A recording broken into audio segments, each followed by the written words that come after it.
السلام عليكم ورحمة الله وبركاته. بسم الله الرحمن الرحيم. الحمد لله رب العالمين والصلاة والسلام على رسوله الأمين وعلى آله وأصحابه أجمعين أما بعد. വേദിയിലും സദസ്സിലുമുള്ള ബഹുമാന്യരെ, സുഹൃത്തുക്കളെ, സഹപ്രവർത്തകരെ, അള്ളാഹുവിൻ്റെ അനുഗ്രഹത്താൽ ഈയൊരു ദിനം അവന് ഏറ്റവും ഇഷ്ടപ്പെട്ട വഴിയിൽ ചെലവാക്കാനുള്ള സമയവും സന്ദർഭവും അവസരവും നമുക്ക് ലഭിച്ചിരിക്കുകയാണ്. അൽഹംദുലില്ലാഹ്. ഞാൻ നിങ്ങളെല്ലാവരും ഒരു പ്രാർത്ഥന അഭ്യർത്ഥിച്ചുകൊണ്ട് തുടങ്ങുകയാണ്. അത്യാവശ്യം മോശമല്ലാത്തൊരു കോൾഡ് എനിക്കുണ്ട്. അപ്പോൾ അതിൻ്റെ ചെറിയൊരു വിഷമമുണ്ട്. അല്ലാഹു സുബ്ഹാനഹു വ തആല ഇവിടെ ഏൽപ്പിക്കപ്പെട്ട വിഷയം ഏറ്റവും ഭംഗിയായി പറയാനും അത് ജീവിതത്തിൽ പ്രാവർത്തികമാക്കാനുമുള്ള തൗഫീഖ് എനിക്കും നിങ്ങൾക്കും നമുക്കെല്ലാവർക്കും പ്രദാനം ചെയ്യുമാറാകട്ടെ. ഒരു 100 നില കെട്ടിടം, അതിൽ നിറയെ വ്യത്യസ്തമായ ലൈറ്റുകളുണ്ട്. അവിടെ ഒരുപാട് ആളുകൾ പല പല കാര്യങ്ങളിൽ ഇങ്ങനെ എൻഗേജ് ചെയ്തുകൊണ്ടിരിക്കുകയാണ്.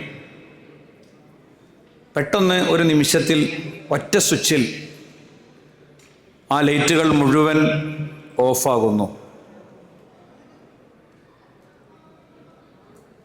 ഇതിലേറെ സിമ്പിളായി, ഇതിലേറെ ലളിതമായി, ഇത്ര തന്നെ കോംപ്ലിക്കേഷനുകളില്ലാതെ ഈ പ്രപഞ്ചം നിശ്ചലമാകുന്നൊരു നിമിഷം വരാനുണ്ട് എന്നത് നമ്മുടെ വിശ്വാസത്തിൻ്റെ അടിസ്ഥാന കാര്യങ്ങളിൽ ഒന്നാണ്.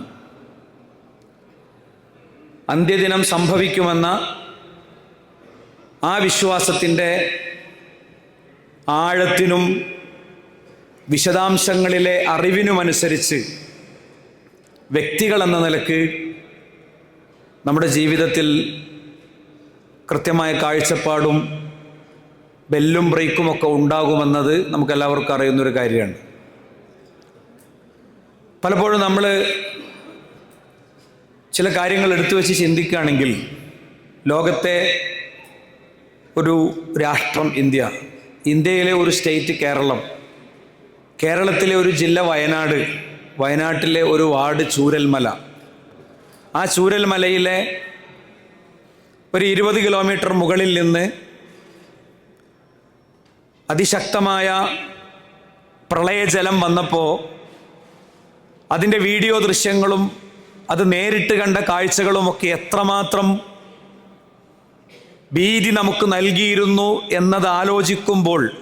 എന്നാലോചിച്ചിട്ട് വേണം മണ്ണും മനുഷ്യനും കാടും കടലും ജീവജാലങ്ങളും സർവം ഒരു നിമിഷം കൊണ്ടില്ലാതെയാകുന്ന ആ ദിനത്തെക്കുറിച്ചും ആ സന്ദർഭത്തെക്കുറിച്ചും നമ്മുടെ മനസ്സിനെ ബോധ്യപ്പെടുത്താനും പഠിപ്പിക്കാനും ഒക്കെ. നോക്കൂ, നിങ്ങൾ സൂര്യൻ്റെ വ്യാസം എടുക്കുകയാണെങ്കിൽ 14 ലക്ഷം കിലോമീറ്റർ ഉണ്ട്. 14 ലക്ഷം കിലോമീറ്റർ ഭൂമിയുടെ വ്യാസത്തേക്കാൾ 109 മടങ്ങ് വലുതാണ്. ഭൂമിയേക്കാൾ 109 മടങ്ങ് വലിപ്പമുള്ള 14 ലക്ഷം കിലോമീറ്റർ വ്യാസമുള്ള സൂര്യൻ, ആ സൂര്യൻ്റെ ഒരു ഉള്ളളവെടുക്കണമെങ്കിൽ 13 ലക്ഷം ഭൂമികളെ ആ സൂര്യൻ്റെ ഉള്ളിലേക്ക് എടുത്തു വെക്കാൻ പറ്റുന്നതാണ്. ഈ ഭൂമിയുടെ വലിപ്പമുള്ള, നാം ജീവിക്കുന്ന ഭൂമിയുടെ വലിപ്പമുള്ള 13 ലക്ഷം ഭൂമികളെ ആ സൂര്യൻ്റെ ഉള്ളിലേക്ക് എടുത്തു വെക്കാൻ പറ്റുന്ന അത്രയും വിശാലമായ സൂര്യൻ. ആ സൂര്യൻ്റെ ഭാരം 3,33,000 മടങ്ങാണ് ഭൂമിയുടെ ഭാരത്തെക്കാളും.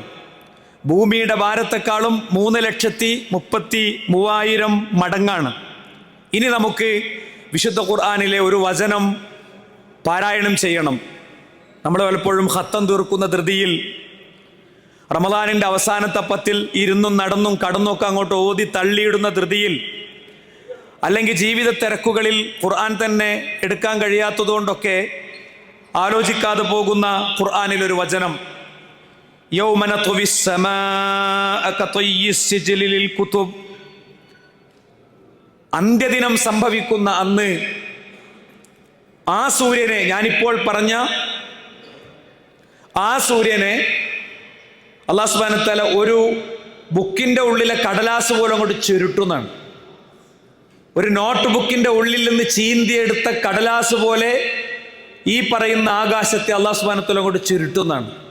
അപ്പൊ അതിൻ്റെ ഒരു ഭീതിതാവസ്ഥ എന്തായിരിക്കുമെന്നത് നമ്മുടെ നിർവചനങ്ങൾക്കൊക്കെ അപ്പുറത്താണ്. അങ്ങനത്തെ ഒരു ദിവസവും സമയവും നമ്മളെ സംബന്ധിച്ചിടത്തോളം വരാനുണ്ട്.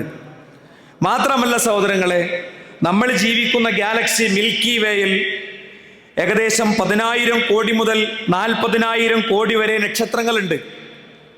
ഒരൊറ്റ ഗാലക്സിന്റെ ഉള്ളിലെ അവസ്ഥയാണിതെങ്കിൽ, മിൽക്കി വേന്റെ ഉള്ളിലെ അവസ്ഥയാണിതെങ്കിൽ, എണ്ണമറിയാത്തത്ര ഗാലക്സികളിൽ എണ്ണമറിയാത്തത്ര നക്ഷത്രങ്ങൾ, നമ്മൾ ജീവിക്കുന്ന ഗാലക്സിക്കുള്ളിൽ, ആകാശഗംഗക്കുള്ളിൽ 10,000 കോടി മുതൽ 40,000 കോടി വരെ ഭീമാകാരികളായ നക്ഷത്രങ്ങൾ.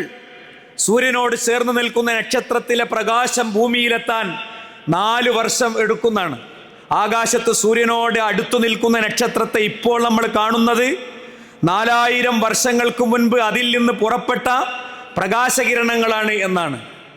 എങ്കിൽ ഇതെല്ലാം കൂടി തകിടം മറിയുന്ന, ഇതെല്ലാം കൂടി ഉതിർന്നു വീഴുന്ന, ഇതെല്ലാം കൂടി ഇല്ലാതെയാകുന്ന ആ ദിനം, ആ ഖിയാമത്ത് നാൾ, അതിനെക്കുറിച്ച് ഈ ഒരർത്ഥത്തിൽ നമ്മൾ എപ്പോഴെങ്കിലും ചിന്തിച്ചിട്ടുണ്ടോ? ഇതിൻ്റെ പുറമെ മനുഷ്യരും മണ്ണും മലയും കാടും വീടും നാടും റോഡും എല്ലാം തകിടം മറിഞ്ഞില്ലാതെയാകുന്ന ആ ഒരു ദിനം. ആ ദിനത്തിൻ്റെ ഏറ്റവും വലിയ പ്രത്യേകത അത് അപ്രതീക്ഷിതമായിരിക്കും എന്നുള്ളതാണ്. അപ്രതീക്ഷിതമായിട്ടാണ് സംഭവിക്കുക. ലാ തഅതീകും ഇല്ലാ ബഗ്ത, വളരെ പൊടുന്നനെയായിരിക്കും അത് സംഭവിക്കുക. എത്രത്തോളം? വമാ അംറുസ്സാഅതി ഇല്ലാ കലംഹിൽ ബസർ, നിങ്ങൾ കണ്ണിമ വെട്ടുന്ന നേരം കൊണ്ടത് സംഭവിച്ചിരിക്കും. നിങ്ങളിങ്ങനെ കണ്ണൊന്നിങ്ങനെ അടച്ച് ചിമ്മുന്ന നേരം കൊണ്ട് അത് സംഭവിച്ചിരിക്കും. ഇന്നല്ലാഹ അലാ കുല്ലി ഷൈഇൻ ഖദീർ, അല്ലാഹു സുബ്ഹാനഹു വ തആലക്ക് കഴിയാത്ത ഒന്നുമില്ല. നിങ്ങൾക്ക് സംശയമൊന്നും ആവശ്യമില്ല, റബ്ബിന് കഴിയാത്ത ഒന്നുമില്ല.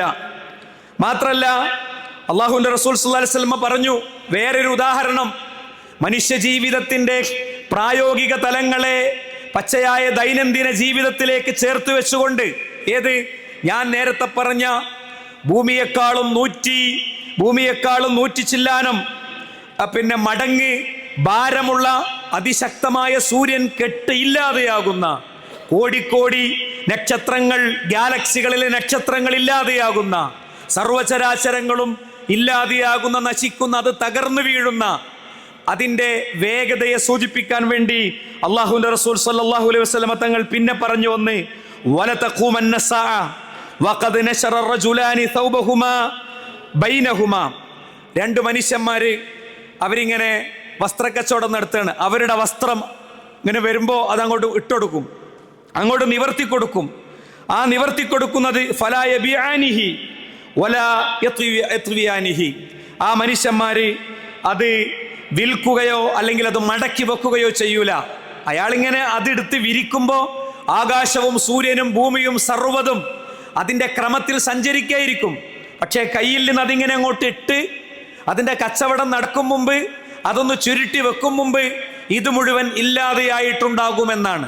അതാ ഞാൻ പറഞ്ഞത്, 100 നില കെട്ടിടത്തിനുള്ളിലെ ലൈറ്റുകൾ മുഴുവൻ ഒറ്റ സ്വിച്ചിൽ ഓഫാക്കുന്നതിനേക്കാളും ലളിതമായി അന്ത്യദിനത്തിന്റെ നിമിഷങ്ങളിൽ പടച്ചതമ്പുരാൻ ഇത് അതിമനോഹരമായി നിർവഹിക്കും എന്ന് ഞാൻ പറഞ്ഞത് അതുകൊണ്ടാണ്. ഇനി നമുക്ക് മനസ്സിലാകണം മറ്റൊരു ഉദാഹരണത്തിലൂടെ, വലതഖൂമന്ന സാഅ വഹുവ യലീതു ഹൗലഹു ഫലാ യസ്ഖി ഫീഹി, അന്ത്യദിനം സംഭവിക്കും. ഒരാൾ തന്റെ ഒട്ടകത്തിന് വെള്ളം കൊടുക്കാൻ വേണ്ടി ഒട്ടകത്തിന്റെ പാത്രം റെഡിയാക്കിയിരിക്കും. വലതഖൂമന്ന സാഅ, അന്ത്യദിനം സംഭവിക്കുക തന്നെ ചെയ്യും. വഖദ് റഫഅ ഉക്ലതഹു ഇലാ ഫീഹി ഫലാ യതഅമുഹാ, ഒരാൾ ഒരു ഉരുളെടുത്തിട്ട് തന്റെ വായിലേക്ക് കൊണ്ടുപോകും. ഉരുളെടുക്കുമ്പോൾ ഒരു കുഴപ്പമില്ല, വായിലേക്ക് കൊണ്ടുപോകുമ്പോഴും കുഴപ്പമില്ല. അതിന്റെ രണ്ടിന്റെയും ഇടയിൽ വെച്ച് സൂര്യൻ കെട്ടുപോകുന്ന, ചന്ദ്രൻ പിന്നെ നിശ്ചലമായി പോകുന്ന, കോടിക്കോടി നക്ഷത്രങ്ങൾ, അത് ഉതിർന്നു വീഴുന്ന, വന്യമൃഗങ്ങൾ മനുഷ്യന്റെ ഇടയിലേക്ക് ഓടിയെത്തുന്ന അത്രയും ഭീകരമായ ദൃശ്യങ്ങൾ. ഏതെങ്കിലും ഒരു സ്ഥലത്ത് ഒരു പുലി ഇറങ്ങിയാലുള്ള ഭയത്രേ. അപ്പൊ ഞാൻ പറയുന്നത്, ഇത്രയും കാര്യങ്ങളൊക്കെ ജീവിതത്തിൽ നമ്മൾ എപ്പോഴെങ്കിലും ഇങ്ങനത്തെ ഒരു നിമിഷത്തെക്കുറിച്ച് ഗൗരവത്തിൽ ആലോചിച്ചിട്ടുണ്ടോ? നമ്മുടെ അടിസ്ഥാന വിശ്വാസങ്ങളിൽപ്പെട്ടതാണിത്. നമ്മുടെ അടിസ്ഥാനപരമായ വിശ്വാസത്തിൽപ്പെട്ടതാണിത്. ഇതിന്റെ സിഫാത്തുകൾ മനസ്സിലാക്കുക എന്നുള്ളത് അന്ത്യദിനം ഉണ്ടെന്ന് മനസ്സിലാക്കലല്ല, അന്ത്യദിനം ഇത്രയും ഭീകരമാണെന്നും അങ്ങനത്തെ ഒരു നിമിഷം വരാനുണ്ടെന്നും കൃത്യമായി മനസ്സിലാക്കി വെക്കുക എന്നുള്ളത്. അത് വളരെ കൃത്യമായി പറഞ്ഞാൽ അതൊരിക്കലും ഒരു വിശ്വാസിയെ സംബന്ധിച്ചിടത്തോളം അത് വന്നതിന് ശേഷം അല്ല അത് വിശ്വസിക്കേണ്ടത്. നിന്റെ റബ്ബിന്റെ അടുത്തുനിന്ന് പ്രത്യക്ഷമായും അന്ത്യദിനം സംഭവിക്കുകയാണെന്നതിന്റെ ചില കാര്യങ്ങൾ വരും. ലയം ഫൗനഫ്സൻ ഈമാനുഹാ, അപ്പൊ വിശ്വസിച്ചിട്ട് കാര്യം ഉണ്ടാകൂല എന്നാ. അതാണ് ഇൽമുൽ ഗൈബുമായി ബന്ധപ്പെട്ട് ഗൈബിയായ വിശ്വാസങ്ങളുടെ പ്രത്യേകത. അതാണ് ഓരോന്നും ബോധ്യപ്പെട്ടിട്ടും ഓരോന്നും 100% കണ്ടിട്ടും ഓരോന്നും തലച്ചോറിന്റെ ഉള്ളിൽ കയറിയിട്ടുമല്ല വിശ്വസിക്കുന്നത്. മറിച്ച് വിശുദ്ധ ഖുർആനിൽ ചരിത്രം കൊണ്ട്, വിശുദ്ധ ഖുർആനിൽ ഗവേഷണങ്ങൾ കൊണ്ട്, വിശുദ്ധ ഖുർആനിൽ സയൻസ് കൊണ്ട്, വിശുദ്ധ ഖുർആനിൽ പ്രായോഗിക ജീവിതവുമായി ബന്ധപ്പെട്ട്, വിശുദ്ധ ഖുർആനിന്റെ നിയമസംഹിതയുമായി ബന്ധപ്പെട്ട് നമുക്ക് ഗവേഷണം നടത്താവുന്ന, പഠിക്കാവുന്ന, അന്വേഷിക്കാവുന്ന, തുലനം നടത്താവുന്ന ഒരുപാട് കാര്യങ്ങളുണ്ട്.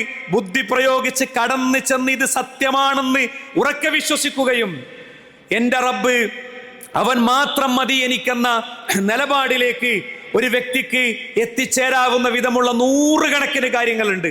ആ കാര്യങ്ങളൊക്കെ ബുദ്ധി കൊണ്ട് കൃത്യമായി എനിക്ക് എക്സ്പ്ലോർ ചെയ്യാൻ പറ്റിയിട്ടുണ്ട്, കണ്ടെത്താൻ പറ്റിയിട്ടുണ്ട് എങ്കിൽ എൻ്റെ ബുദ്ധിക്ക് പ്രവേശനമില്ലാത്ത, എനിക്ക് എത്തിപ്പെടാൻ കഴിയാത്ത കുറച്ച് കാര്യങ്ങളുണ്ട്. ആ കാര്യങ്ങൾ എല്ലാം ശരിയായതുകൊണ്ട് ഇതും ശരിയായിരിക്കും എന്ന് ഒരു വിശ്വാസി വിശ്വസിക്കാണ് വേണ്ടത്. പഠനത്തിലൂടെ, അന്വേഷണത്തിലൂടെ ആ ബോധ്യത്തിലേക്ക് എത്തുകയാണ് യഥാർത്ഥത്തിൽ സംഭവിക്കേണ്ടത്. പലപ്പോഴും ഞാൻ ഈ പറഞ്ഞു വെച്ച കാര്യം ഉണ്ടല്ലോ, ഈ പറഞ്ഞു വെച്ച കാര്യം ഏതെങ്കിലും എയ്ത്തിസ്റ്റിന്റെ സ്പീച്ചൊക്കെ കേട്ട ഒരാൾക്ക് ഇങ്ങനെ ഒരു പതിയെ ഒരു മനസ്സിന്റെ ഉള്ളിലൊരു ചിരി ഇങ്ങനെ ആയിട്ട് ഇതിങ്ങനെ കേൾക്കാം. വിശ്വാസത്തോടു കൂടെ ഈ കാര്യത്തെ എടുക്കുന്ന വ്യക്തികളെ സംബന്ധിച്ചിടത്തോളം അവർക്ക് ഇതിലൊരുപാട് ഗുണപാഠങ്ങൾ ഉൾക്കൊള്ളാം. ഒരു 4 ടൈപ്പ് ആളുകൾ നമ്മുടെ സമൂഹത്തിൽ ഉണ്ടാകും.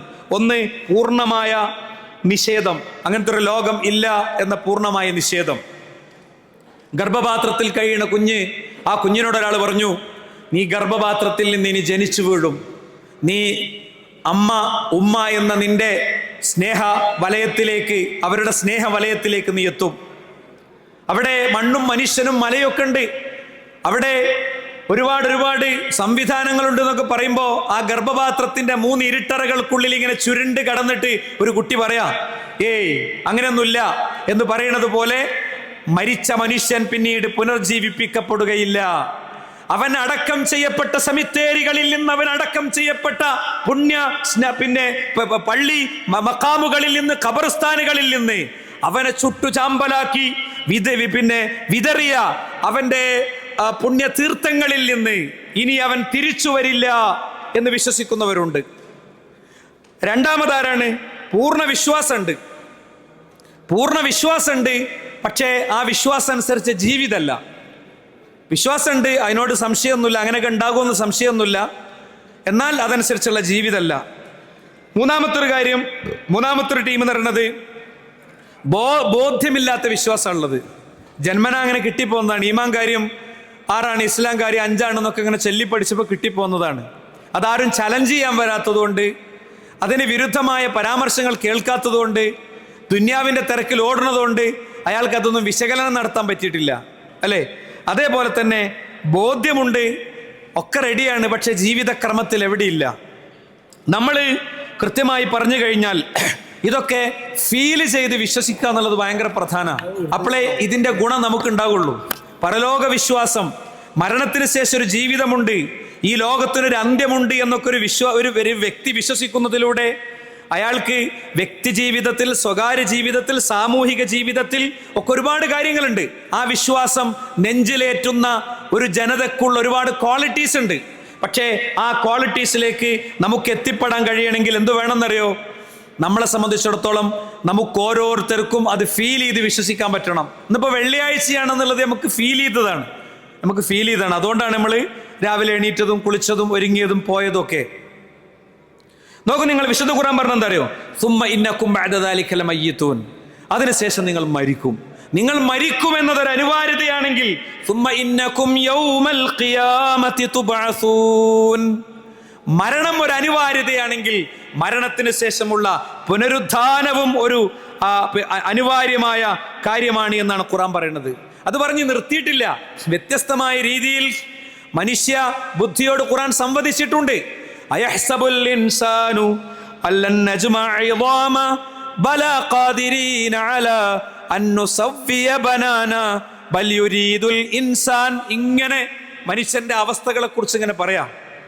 അയഹ്സബുൽ ഇൻസാൻ, മനുഷ്യൻ വിചാരിക്കുന്നുണ്ടോ, അല്ലൻ നജ്മഅ ഇളാമ, അവന്റെ അസ്ഥികൂടങ്ങളെ നാം തിരിച്ചു കൊണ്ടുവരില്ല എന്ന് മനുഷ്യൻ വിചാരിക്കുന്നുണ്ടോ? അപ്പൊ അങ്ങനെ വിചാരിക്കണം മനുഷ്യരുള്ളതുകൊണ്ട് തന്നെ ഖുർആൻ പറഞ്ഞത് അവന്റെ അസ്ഥികൂടങ്ങൾ നമ്മൾ തിരിച്ചു കൊണ്ടിരുന്നല്ല, മറിച്ച് ഖുർആന്റെ പ്രയോഗം ബലാ ഖാദിരീന അലാ അൻ നുസവ്വിയ ബനാന, നിശ്ചയമായും അവന്റെ വിരലറ്റത്തെ അടയാളങ്ങളെപ്പോലും നമ്മൾ തിരിച്ചു കൊണ്ടുവരും. മനുഷ്യനെ തിരിച്ചു കൊണ്ടുവരുന്നല്ല, അവന്റെ ഐഡന്റിഫിക്കേഷൻ മാർക്ക്, അവന്റെ ഫിംഗർ പ്രിന്റുകളെ പോലും തിരിച്ചു കൊണ്ടുവരും എന്നാണ്. ഫിംഗർ പ്രിന്റുകളെ കുറിച്ചിട്ടുള്ള വളരെ ഡീറ്റെയിൽ ആയ സ്റ്റഡി ലോകത്ത് നടന്നിട്ടുണ്ട്. എന്താ, എക്സ് എന്ന് പറയുന്ന വ്യക്തിയുടെ കയ്യിൽ നിന്ന് ഒരു ശസ്ത്രക്രിയ വഴി ഫിംഗർ പ്രിന്റുകൾ എടുത്തിട്ട് വൈ എന്ന വ്യക്തിക്ക് കൊടുത്താൽ ആ സർജറിക്ക് ശേഷം എല്ലാം ഉണങ്ങി റെഡിയായി വരുമ്പോൾ എക്സിന്റെ കൈയുമുണ്ടാകും, വൈൻ്റെ കൈയുമുണ്ടാകും. നോക്കൂ നിങ്ങൾ, മനുഷ്യനെ സംബന്ധിച്ചിടത്തോളം ഈ ഫിംഗർ പ്രിന്റുകൾ എന്നുള്ളത് ഒരു അത്ഭുത ലോകമാണ്. ഒരു ഇരട്ട കുട്ടികളുണ്ടെങ്കിൽ ഇരട്ട കുട്ടികൾക്ക് ഇത് ഗർഭത്തിൽ വെച്ച് തന്നെ കിട്ടും. ഫിംഗർ പ്രിന്റുകൾ മനുഷ്യന് ഗർഭപാത്രത്തിൽ വെച്ച് തന്നെ കിട്ടുന്നുണ്ട്. ആ ഫിംഗർ പ്രിന്റുകൾ, വിരലടയാളങ്ങൾ, അത് ഇരട്ട കുട്ടികളുണ്ടെങ്കിൽ രണ്ടാളതും വേറെ വേറെയാണ്, അല്ലെ? രണ്ടാളതും വേറെ വേറെയാണ്. അത് ജീവിതത്തിലെ ഒരു കാരണം കൊണ്ടും മാറുന്നില്ല. ഒടിഞ്ഞു, ചതഞ്ഞു, മുറിഞ്ഞു, ത്വക്ക് രോഗം വന്നു, സ്കിൻ തന്നെ പോയി, ഇതുകൊണ്ടൊന്നും മാറുന്നില്ല. അത്രയും കൃത്യമാണ്. അതിനെ പടച്ച റബ്ബ് തിരിച്ചു കൊണ്ടുവരും എന്നാണ്. അതിനെ തിരിച്ചു കൊണ്ടുവരുന്ന റബ്ബ് ഉണ്ടെന്നും അങ്ങനത്തെ ഒരു പരലോകമുണ്ടെന്നും ഒരു വ്യക്തിക്ക് കൃത്യമായി വിശ്വസിക്കാൻ പറ്റും.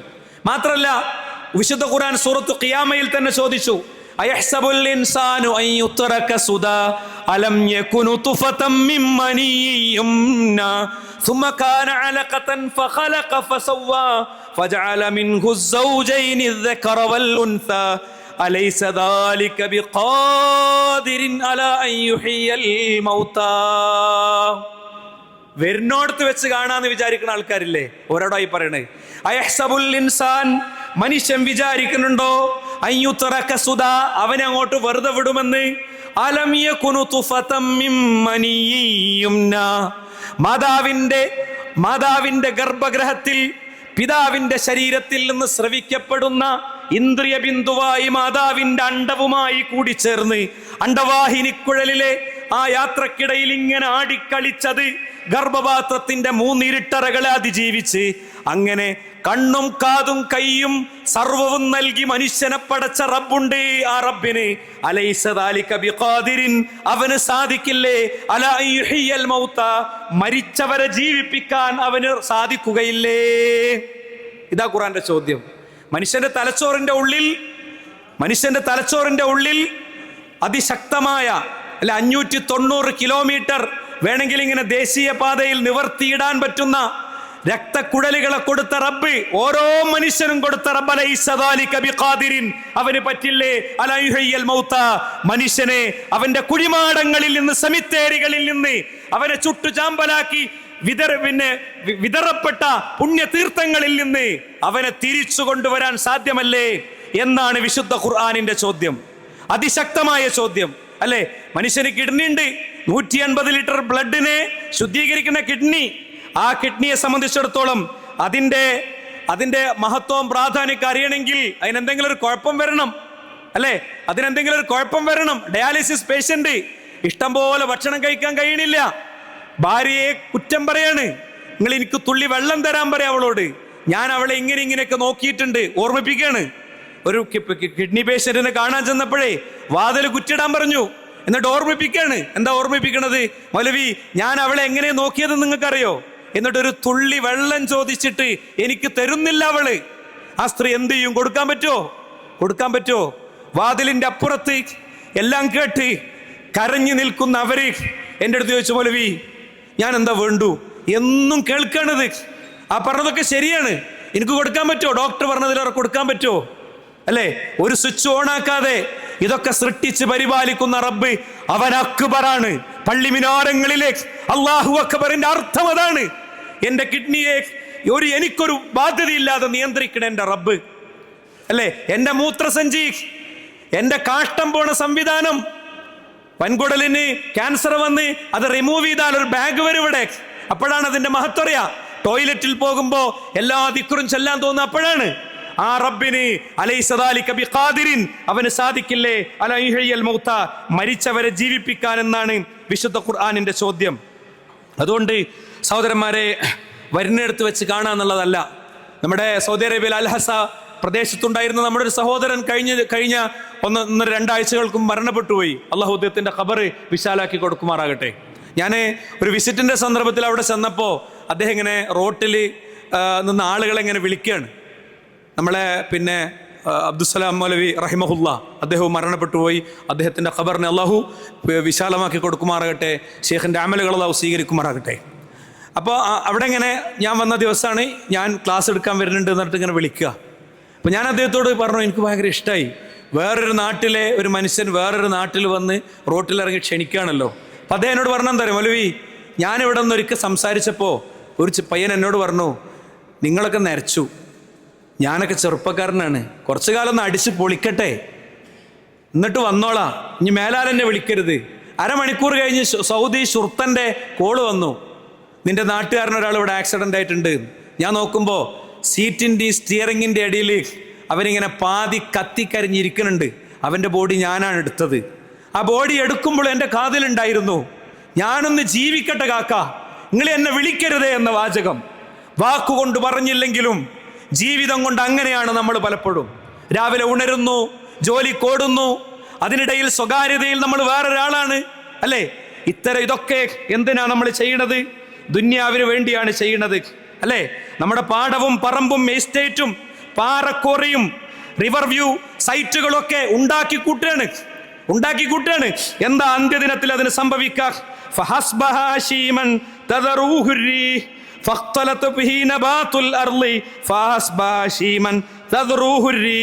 എന്താ അതങ്ങട്ട് അല്ലാഹു സുബ്ഹാനഹു വ തആല ഉണങ്ങിയ കരിയിലകളെ പോലെ ആക്കിക്കളയുന്നതാണ്. ഞാൻ ആമുഖം പറഞ്ഞ നിങ്ങൾ മനസ്സിൽ വേണം. ആ സംഭവിക്കുന്ന നിമിഷത്തിൽ സൂര്യൻ കെട്ടി നക്ഷത്രങ്ങൾ ഉതിർന്നു വീണ് ഭൂമി തകർന്നു തരിപ്പണമാകുന്ന നിമിഷത്തിൽ അതിനൊക്കെ അതാ പറ്റുക. ആ പാറക്കോറി വാങ്ങാനാണ് നമ്മൾ ബാങ്കിൽ നിന്ന് ലോൺ എടുത്ത്, അതിൽ ഷെയർ കൂടാനാണ് നമ്മൾ കമ്പനിയിലെ മുതലാളിനെ പറ്റിച്ച് പൈസ പിടുങ്ങിയത്. അള്ളാഹു നമ്മൾ അത്തരം തിന്മകൾ ചെയ്യുന്നവര് ആക്കി ഒരു നിമിഷം പോലും ജീവിപ്പിക്കാതിരിക്കുമാറാകട്ടെ. നോക്കൂ, നിങ്ങൾ ഖുറാന്റെ പ്രയോഗമാണ്. ഭൂമിയിലെ ഒരു ദിവസത്തെ പോലും തോന്നൂല എന്നാണ്. അവന് ക്ലബിലും പബ്ബിലും ആയിരുന്നു, അവന് ട്രെൻഡിന്റെയും ബ്രാൻഡുകളുടെയും കൂടെയായിരുന്നു, DJ നൈറ്റുകളും അതുപോലെ തന്നെ വൈബ് ടൂറുകളും ഒക്കെ ആയിരുന്നു അവന്റെ ജീവിതത്തിന്റെ വഴി. എങ്കിൽ ആഘോഷത്തിന്റെ ആർമാദത്തിന്റെ DJ നൈറ്റുകളൊക്കെ കഴിഞ്ഞ് ക്ലബും പബ്ബും ഒക്കെ കഴിഞ്ഞ് ജീവിതം അവസാനിച്ച് അവൻ ചെല്ലുമ്പോഴുള്ള അവസ്ഥ എന്തായിരിക്കും അറിയോ? അന്ത്യദിനത്തിൽ അവൻ ഉണ്ടാക്കി വെച്ചതിന്റെ അവസ്ഥ എന്തായിരിക്കും അറിയോ? കന്നഹും 80 കൊല്ലം 100 കൊല്ലം ജീവിച്ച വ്യക്തിക്ക് ഒരു പകലേ ഞാൻ ജീവിച്ചിട്ടുള്ളൂ എന്ന് തോന്നുന്ന ഒരു സാഹചര്യം ഉണ്ടാകുമെന്നാണ്. അതുകൊണ്ടാണ് അള്ളാഹുവിന്റെ റസൂല്, ഞാനൊരു വഴിയാത്രക്കാരനെ പോലെയാണ്. മരച്ചുവട്ടിൽ വിശ്രമിക്കുന്ന വഴിയാത്രക്കാരൻ, അയാൾ അവിടെ കൂടാനല്ലേ ശ്രമിക്കുക, വീട് തേടാനാണ് ശ്രമിക്കുക എന്ന് പറഞ്ഞല്ലോ. മാത്രല്ല, കടലിൽ നിങ്ങൾ നിങ്ങളുടെ വിരൽ മുക്കിയാൽ അതിൽ നിന്ന് പുറത്തേക്ക് എടുക്കുന്നതാണ് നിങ്ങളുടെ സ്വർണം, നിങ്ങളുടെ വീട്, നിങ്ങളുടെ വാടക കെട്ടിടം, നിങ്ങളുടെ ബാങ്ക് ലോക്കറിലെ സാധനങ്ങൾ, നിങ്ങളുടെ കയ്യിൽ ഐഫോൺ, നിങ്ങളുടെ സ്റ്റാറ്റസ്, നിങ്ങളുടെ സർവം ആ വെള്ളത്തുള്ളിയുടെ കൂടെ വന്ന ഒരു തുള്ളി വെള്ളമാണ്. ബാക്കി മുഴുവൻ പരലോകത്തേക്ക് നിങ്ങൾക്ക് നേടിയെടുക്കാനുള്ളതാണ് എന്ന് അള്ളാഹുവിന്റെ റസൂൽ സ്വല്ലല്ലാഹു അലൈഹി വസല്ലം പഠിപ്പിക്കുകയാണ്. അങ്ങനെയും മനസ്സിലാകാത്ത മനുഷ്യർക്ക് അതിലേറെ മനോഹരമായ ഉത്തരം, നിങ്ങൾ ഭക്ഷണം കഴിച്ചാൽ എന്താ സംഭവിക്കുക എന്ന് ചോദിച്ചു. പാല് കുടിച്ചു, നിങ്ങൾ മാംസം കഴിച്ചു, എന്താ സംഭവിക്കുക എന്ന് ചോദിച്ചു. നബിയെ, അത് ദഹിച്ച് പുറത്തേക്ക് പോകും. എങ്കിൽ ഇന്നല്ലാഹു തആല ലറബ മാ ഖറജ മിൻ ഇബ്നി ആദമ മസലൻ ലിദ്ദുനിയ, മനുഷ്യന്റെ വയറ്റിന്ന് പോകുന്നതിന് തുല്യാണ്. എത്ര നല്ല ഫുഡാണെങ്കിലും, എന്ത് കളറുണ്ടെങ്കിലും, എന്ത് മണമുണ്ടെങ്കിലും, അത് പുറത്തു പോകുമ്പോൾ അതിനൊറ്റ മണമേ ഉള്ളൂ, അതിനൊറ്റ അവസ്ഥയേ ഉള്ളൂ. ഇതുപോലെയാണെന്നാണ് ഇതിന്റെ അർത്ഥം. എന്താ ഇതിന്റെ അർത്ഥം ദുന്യാവ് ഒട്ടും വേണ്ടാതെ ഒരു സൂഫിയായി നമ്മൾ ജീവിക്കണം എന്നാണോ? ഇസ്ലാം ഒരിക്കലും അത് പറഞ്ഞിട്ടില്ല. കാരണം തൻ്റെ 6-ാം വയസ്സിൽ ജനിക്കും മുമ്പ് സ്വന്തം പിതാവിനെയും തൻ്റെ 6-ാം വയസ്സിൽ പ്രിയപ്പെട്ട ഉമ്മയെയും നഷ്ടപ്പെട്ട് ഖുറൈശികളുടെ അന്നത്തിനു വേണ്ടി ഖുറൈശികളുടെ ആട് നോക്കി ജീവിച്ച മഹാപ്രവാചകൻ, അദ്ദേഹത്തിന്റെ ജീവിതത്തിൽ പ്രവാചകത്വം കിട്ടിയപ്പോൾ അദ്ദേഹം സൈനികന്റെ വേഷം ധരിച്ചിട്ടുണ്ട്, മധ്യസ്ഥന്റെ വേഷം ധരിച്ചിട്ടുണ്ട്, കുടുംബനാഥന്റെ വേഷം ധരിച്ചിട്ടുണ്ട്, ആശ്വാസകന്റെ വേഷം ധരിച്ചിട്ടുണ്ട്. അദ്ദേഹം കൂട്ടുകുടുംബത്തിലേക്ക് പോയിട്ടുണ്ട്, സ്വന്തം ഭാര്യയുടെ കൂടെ റൊമാൻറ്റിക് ലൈഫ് ആസ്വദിച്ചിട്ടുണ്ട്. ഒരിക്കലും പ്രാർത്ഥനയിൽ ഭജനമിരുന്ന് അങ്ങനെ ജീവിച്ച ഒരാളായിരുന്നില്ല. പച്ചയായ മനുഷ്യ ജീവിതത്തിലേക്ക് എത്തിയിരുന്നു. ഇവിടെ നമ്മളെ സംബന്ധിച്ചിടത്തോളം ഉണ്ടാകേണ്ട ഒരു ബോധ്യം എന്താണെന്നറിയോ? ദുന്യാവിന്റെയും പരലോകത്തിന്റെയും ഇടയിൽ ഒരു വര വരക്കാനുണ്ട് പ്രിയപ്പെട്ടവരെ. ആ വര വരക്കാത്തവരെ കുറിച്ച് ഖുർആൻ പറയാ, ബൽ തൂസിറൂനൽ ഹയാത്തദ് ദുന്യാ, അവര് ദുന്യാവിന് അമിത പ്രാധാന്യം നൽകുകയാണ്. വല്ലാഖിറത്തു ഖൈറും വഅബ്ഖാ, പരലോകമാണ് എന്നെന്നും ബാക്കിയാകുന്നത്. അറബ് സുഹൃത്തുക്കളൊക്കെ ഇവിടുത്തെ പയ്യന്മാരൊക്കെ ഈ DJ-ക്ക് വേണ്ടി വാങ്ങണ ബോക്സ് അത് കൊണ്ടുപോകുന്നത് മുതലാളി കാണുകയാണ്, കടയിൽ നിന്ന് കൊണ്ടുപോകണത്, ഇലക്ട്രോണിക്സിന്റെ സാധനങ്ങൾ വിൽക്കണ കടയിൽ നിന്ന് കാണുകയാണ്. അപ്പം അദ്ദേഹത്തിന് തൗഹീദ് കിട്ടി, അദ്ദേഹത്തിന് നന്മകളൊക്കെ മനസ്സിലായപ്പോൾ മൂപ്പര് പറഞ്ഞു, നമ്മളിനി ഇത് വെക്കണില്ല. അപ്പം കടയിലുണ്ടായ കുട്ടികൾ നിങ്ങൾക്ക് പിരാന്താണ്, ഓരതെന്തിനാ കൊണ്ടുപോകണോ നിങ്ങൾ നോക്കണോ? അയാൾ പറഞ്ഞു, എനിക്കോ മനസ്സ് കുത്തുണ്ട്, എനിക്ക് അത് കൊണ്ടുപോയിട്ട് ചെക്കന്മാർ ഭയങ്കര DJ മ്യൂസിക്കും പരിപാടിയൊക്കെയാണ്, വേണ്ടാൻ തീരുമാനിച്ചു. യാത്രയിൽ മുമ്പ് എനിക്ക് കാണിച്ചു തന്നു. ഞങ്ങളുടെ അൽഹസ പ്രവിശ്യയിലെ ഈ വർഷത്തെ ഏറ്റവും കൂടുതൽ ആ കമ്പനിയുടെ മെറ്റീരിയൽ വിറ്റാള് ഞാനാണ്. പോരാത്തതിന് കമ്പനി എനിക്ക് റെമ്യൂണറേഷനും തന്നു. ആ DJ സെറ്റുകൾ മൊത്തം വിറ്റാലും കിട്ടാത്തത്ര വലിയ പൈസ എനിക്ക് കിട്ടി. മനസ്സിലായില്ലേ? ഉള്ളിൻ്റെ ഉള്ളിൽ വിശ്വാസത്തോടെ ബോധ്യത്തോടെ ചെയ്തത് സംഭവിക്കുക. MLM-നെതിരിൽ, മൾട്ടി ലെവൽ മാർക്കറ്റിനെതിരിൽ വിസ്ഡം ഇസ്ലാമിക് ഓർഗനൈസേഷൻ വളരെ പബ്ലിക്കായിട്ടൊരു അറ്റാക്ക് നടത്തി. അതിൻ്റെ കാരണം എന്താ? എല്ലാ മുസ്ലിം സംഘടനകളുടെയും ഉള്ളിലൊക്കെ ഏകദേശമൊക്കെ ഇത്ര ആളുകളുള്ളതുകൊണ്ട് ആർക്കും മിണ്ടാൻ പറ്റാത്ത നിൽക്കുകയായിരുന്നു. അപ്പോൾ നമ്മുടെ സ്ഥാപനത്തിലേക്ക് ഒരു മനുഷ്യൻ വന്നു, 10-20 ലക്ഷം റുപ്യ എല്ലാ മാസവും കിട്ടണം. അദ്ദേഹം വന്ന് പണ്ഡിതന്മാരോട് ചോദിച്ച് അദ്ദേഹത്തിന് ഇത് ബോധ്യപ്പെട്ടപ്പോൾ കുന്ന് കയറിയത് 20 ലക്ഷം എല്ലാ മാസവും വാങ്ങണ ആളായിട്ട് കുന്നിറങ്ങിയത് വേണ്ടാൻ തീരുമാനിച്ചിട്ട്. അതാണ് വല്ലാഖിറത്തു ഖൈറും വഅബ്ഖാ, ആഖിറമാണ് എന്നെന്നും ബാക്കി നിൽക്കുന്നത് എന്ന് പറഞ്ഞതിൻ്റെ അർത്ഥം. ഉമ്മാക്ക് ക്യാൻസർ ആണെന്ന് മനസ്സിലായി, 3 മാസം അമ്മ ജീവിക്കുള്ളൂ. അവധി ചോദിച്ചപ്പോൾ കൊടുത്തില്ല. വലിയ ശമ്പളമുള്ള ജോലി, റിസൈനിങ് ലെറ്റർ കൊടുത്തിട്ട് ഉമ്മാനെ സേവിക്കാൻ നിന്നു. അല്ലേ? അത് ഉള്ളിലെ ബോധ്യമാണ്, ഉള്ളിലെ അതിശക്തമായ ബോധ്യമാണ്. അതുകൊണ്ട് സുഹൃത്തുക്കളെ, നമ്മുടെ ആരോഗ്യം നമ്മുടെ കയ്യിൽ എത്ര കാലം ഉണ്ടാകും നമുക്ക് പറയാൻ പറ്റില്ല. നമ്മുടെ ആരോഗ്യം നമ്മുടെ കൂടെ എത്ര കാലം ഉണ്ടാകും എന്ന് പറയാൻ പറ്റില്ല.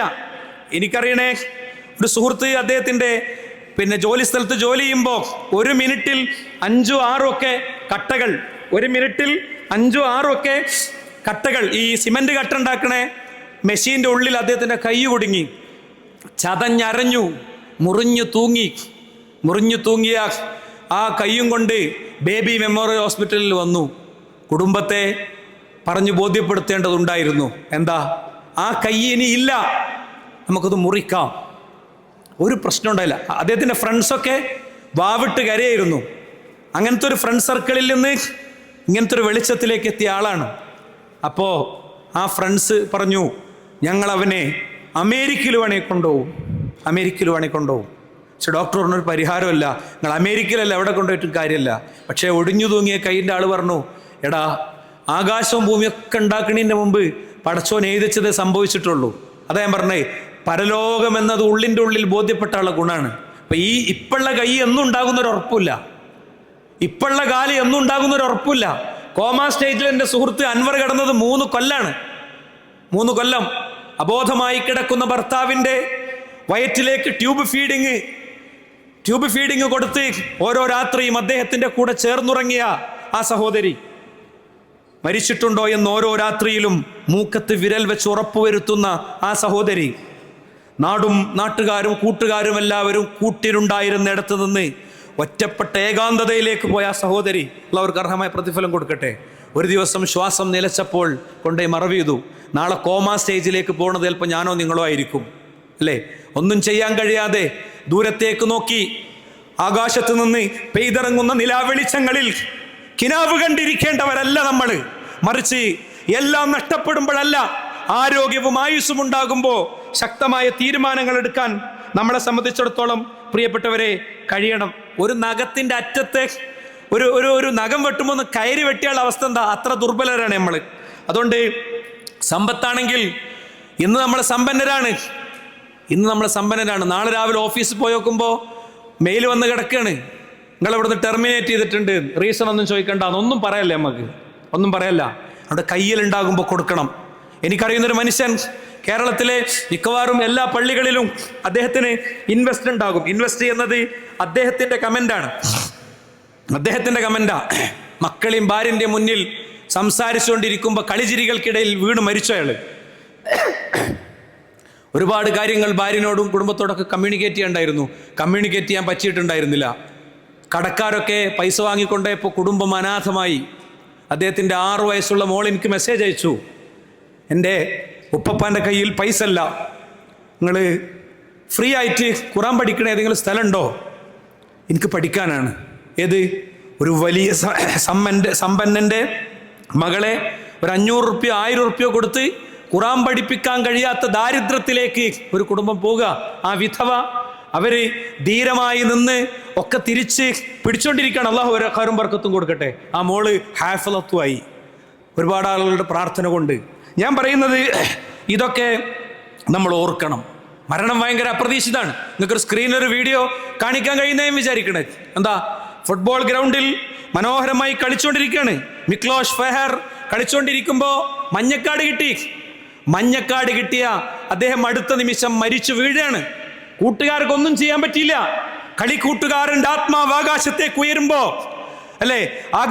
ഉയരുമ്പോ മെഡിക്കൽ സംവിധാനങ്ങൾ മുഴുവൻ ചേർന്ന് നിന്നിട്ടും അയാളെ തിരിച്ചു കൊണ്ടുവരാൻ പറ്റിയില്ലെങ്കിൽ നമുക്കൊക്കെ ഇത്തരം ഒരു നിമിഷം വരാനുണ്ട് എന്നുള്ള കാര്യത്തിൽ പ്രിയപ്പെട്ടവരെ സംശയമല്ല. എന്താ? ഓടിക്കുന്ന വണ്ടിയിൽ അയാൾ തന്നെ കുടിച്ച് ഉപേക്ഷിച്ചിരുന്ന പെപ്സിയുടെ കുപ്പി ബ്രേക്കിന്റെ താഴെ വന്ന് നിന്നപ്പോ ആ കുപ്പി ഉള്ളതുകൊണ്ട് ബ്രേക്ക് അമരാത്തത് കൊണ്ട്, ചവിട്ടാൻ കഴിയാത്തതുകൊണ്ട് നേരെ കിടങ്ങിൽ പോയി വീഴാണ്. ഏതെങ്കിലും ഒരു ബ്ലഡ് കണ്ടന്റിൽ ഒരു പ്രശ്നമല്ല. മരണം അതിൻ്റെ പ്ലാനിങ് നിർവഹിക്കുക അത്ര മനോഹരമായിട്ടാണ്. അതുകൊണ്ട് തന്നെ 86,400 സെക്കൻഡ് ഒരു വ്യക്തിക്ക് ഒരു ദിവസം അയാളുടെ ജീവിതത്തിൽ കിട്ടുന്നുണ്ട്. 86,400 സെക്കൻഡ് ഒരു വ്യക്തിയെ സംബന്ധിച്ചിടത്തോളം കിട്ടുന്നുണ്ട്. ആ സെക്കൻഡുകൾ 86,400 രൂപയാണെങ്കിൽ നമ്മൾ എന്തൊക്കെ ചെയ്യും? ഒരുപാട് കാര്യങ്ങൾ നമ്മൾ ചെയ്യും, അല്ലേ?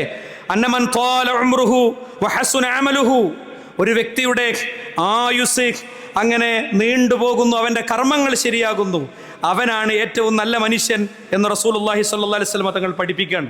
അതുകൊണ്ട് അമിതമായ ജോലിക്ക് മേലെ ജോലി ഏറ്റെടുക്കുകയാണ് നമ്മൾ. എന്നിട്ടോ ജീവിക്കാൻ മറക്കുകയാണ്. 10,000-70,000 സാലറി വാങ്ങണം. ശരിക്കും കേട്ടോളൂ ഞാൻ പറയുന്നത്. ഒരു സർക്കാർ ഉദ്യോഗസ്ഥൻ അയാള് 56-ാമത്തെ വയസ്സിൽ റിട്ടയർഡ് ആകുമ്പോൾ 4/1 അയാളുടെ ശമ്പളം പോകും. ഒരു 25,000 റുപ്യയിലേക്ക് ചുരുങ്ങും. ഇന്നലെ വരെ ഉണ്ടായിരുന്ന ജീവിതം ഇന്നു മുതൽ അയാൾ പറിച്ച് നടണം. നമുക്കെന്താ പറ്റാത്ത? വാപ്പുണ്ട്, ഉമ്മണ്ട്, അവർക്ക് പരിരക്ഷ ആവശ്യമുണ്ട്. നമ്മളൊക്കെ ഉറപ്പുവരുത്തിയിട്ടുണ്ട്. അവർക്ക് വേണ്ടതൊക്കെ കൊടുക്കുന്നുണ്ട്.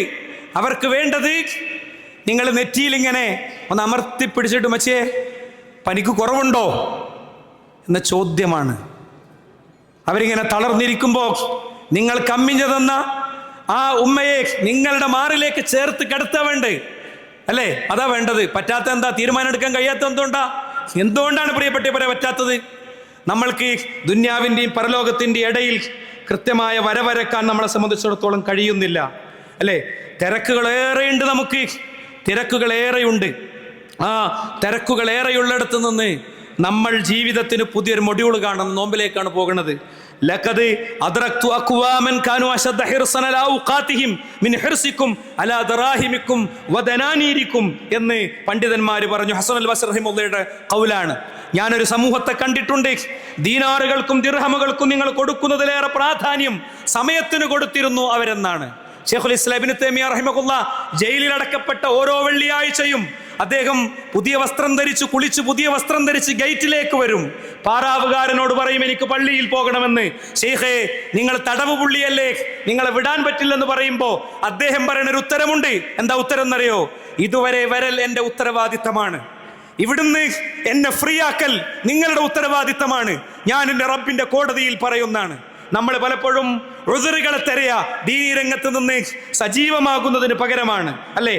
ലൗ സഖത മിൻ അഹദികും ദിർഹമുൻ, നിങ്ങളുടെ കയ്യിൽ നിന്നൊരു ദിർഹം വീണു പോയാൽ ലവല്ല യൗമഹു യഖൂൽ, ആ ദിവസം മുഴുവൻ അവൻ പറയും ഇന്നാ ലില്ലാഹ് ദഹബ ദിർഹമി വഹുവ യദ്ഹബ്, പിന്നെ എൻ്റെ ദിർഹം ഇതാ പോയിരിക്കുന്നു, വഹുവ യദ്ഹബു ഉംറുഹു, അവൻ്റെ വയസ്സ് ഇതേപോലെ തന്നെ മുന്നോട്ട് പോയിക്കൊണ്ടിരിക്കുകയാണ്. വലാ യഖൂലു, അവൻ പറയുന്നില്ല ദഹബ ഉംരി, എൻ്റെ വയസ്സ് പോയല്ലോ, എൻ്റെ വയസ്സ് പോയല്ലോ എന്നവൻ പറയുന്നില്ല.